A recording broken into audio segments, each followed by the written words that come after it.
good life idea seems like an ideal existence again, not least because it turns out we're not actually very self-sufficient in food. 64% comes from our own domestic supplies. That's actually down from 78% in 1984. According to the National Farmers Union, if we had to rely entirely on our own homegrown food for a whole year, they calculate we'd run out by the 21st of August. So how possible is it for us to grow more of our own food? We can speak now to Surrey farmer and NFU Livestock Board member Hugh Broom. No, I don't think we've quite got him yet, but we're also going to be talking to Stephen Harris, who runs the Sportsman Gastropub in Sea Salter in Kent, which sources food ultra-locally and is trying to be self-sufficient by growing its own food. Stephen Harris, hello. Hi there. Thank you very much indeed for joining us.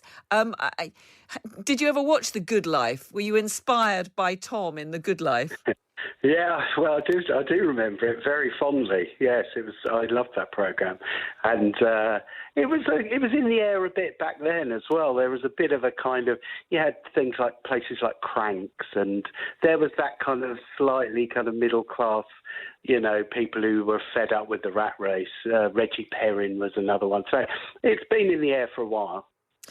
Hugh Broom, who is a Surrey farmer, NFU Livestock Board member, is also with us now. Hello, Hugh. Hi, Carol. I don't know if you remember The Good Life, this idea of self-sufficiently growing everything and raising everything that you need to be able to feed your family.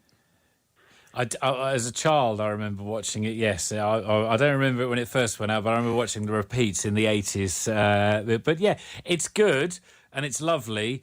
The only thing I would say, there were a few episodes where it went tragically wrong. They didn't have much. No. So I think a bit of balance is required here. Absolutely. I mean, Stephen Harris, I'm presuming your pub is currently closed because of the restrictions. Is that right? Yeah. Yes, it is. We're in Tier 4 in Kent. And I'm sure it must be a very difficult time, but usually you do try to grow a lot of your own food and to source a lot of your food locally.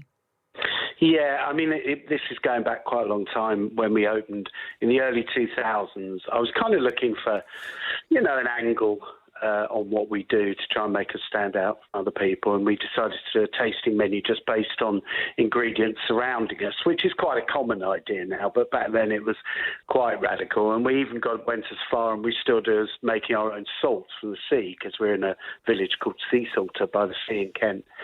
So that was the idea, was to be able to produce a tasting menu of just literally stuff I can see almost from my window. That was the idea. It's a fascinating idea. Hugh Broom, you were talking about the need for perhaps a touch of realism. First of all, of course, an awful lot of people don't have a garden at all. I'm lucky enough to have a garden, and we did do brilliantly with tomatoes this year. But you can't live on tomatoes alone, can you? No, that's the thing. I mean, we're 64% self-sufficient last year. We've been around the 60% self-sufficient. I think we managed to peak up in about 1988. We just touched the sort of late 70s, very early 80s in terms of our self-sufficiency. If you look right back further into history, if you go back to sort of First World War period, we were hopeless. We were sort of 20-30% self-sufficient, but of course we had an empire then, so we used to click our fingers and the ships would come sailing. And of course, when the first World War German U-boats appeared, that was the real first wake-up call that we had to do better, and we did. So I think it's about balance. We definitely can do more. It's ridiculous that we're only 70% self-sufficient in potatoes when we can grow potatoes here, absolutely no problem at all. Our fruit and veg, we perhaps have got too used to, iceberg lettuce on a wagon straight over the channel from southern Spain in the middle of December, when we just, I'm only 47, but I can remember as a kid, lettuce was seasonal. You you only used to get it in the summer months, and we used to grow loads of it here in Surrey, and then it was all shipped into London, and then slowly that was just became unprofitable, and it went it went to more specialist areas, and in a lot of cases it went abroad. But I think it is about balance, and it's also about balance of trade. You know, a good example is asparagus. We grow a very small amount of asparagus on the farm here, which we supply to local farm shops during the asparagus season. We grow it, normally in the season, March, May, June time. But asparagus consumption, weirdly, in the UK has actually gone up since we've been importing more of it. So we import it out of season from places like Peru and Mexico, which has I don't know exactly what the carbon footprint is, but it's flown into the UK.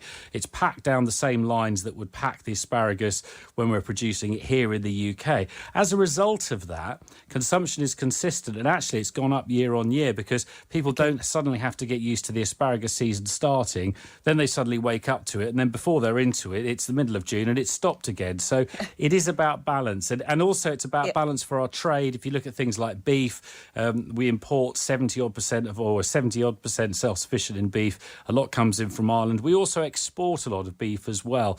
So to say let's go 100%, be totally self-sufficient, whilst we need to be as self-sufficient as we can and have a plan B, it's about trade and it's about balance.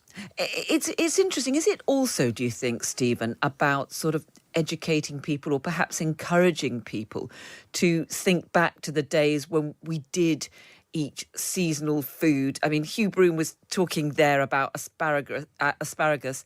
I'm a great fan of English asparagus.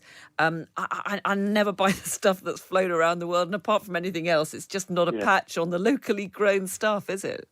No, and I couldn't agree more. Yeah, the seasonality of food. I mean, in the world of food, there was this kind of there was a group of chefs in California, at the old Berkeley College. And a restaurant called Chez Panisse, and it began this whole kind of Californian cuisine where a lot of it was, you'd read their menus and they'd mention all the farms that the food came from, and they were ultra seasonal as well. Even, we say, for example, that strawberries are in season in the summer. Well, I can remember when they were in season for 3 weeks in June and July, and then you wouldn't see them again, and then they'd appear again in middle of August. So, that kind of seasonality's been lost because now strawberries are grown in, March, April around here. And, But do you detect, Stephen, that there is a bit of a mood of people saying that they would be prepared to try to, just maybe change a bit more about what they eat, what they order, what they buy in order to support local producers and to be closer in touch with what is grown locally? Yeah, I mean, it's very hard for me to comment on what people...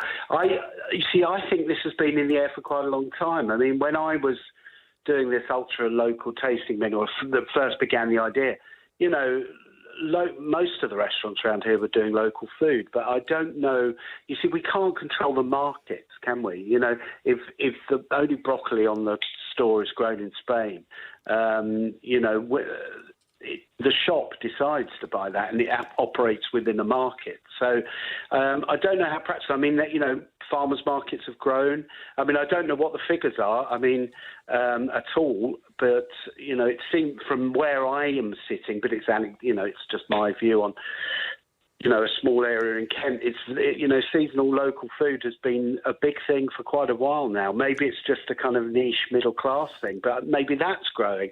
And I think this pandemic will make people think. Even if it doesn't directly cause people to change their habits, I think that it will have some kind of an impact, and it'll be interesting to see how that pans out.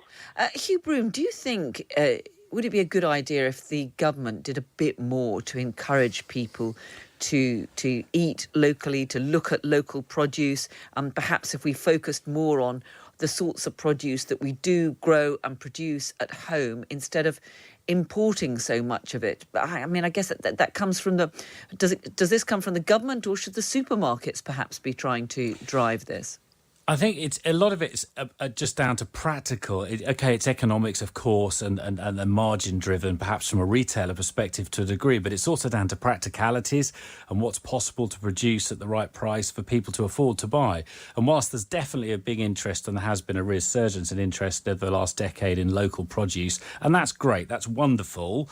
But if the local crop fails, then you'll be glad of something from further up the road. If you go back several hundred years,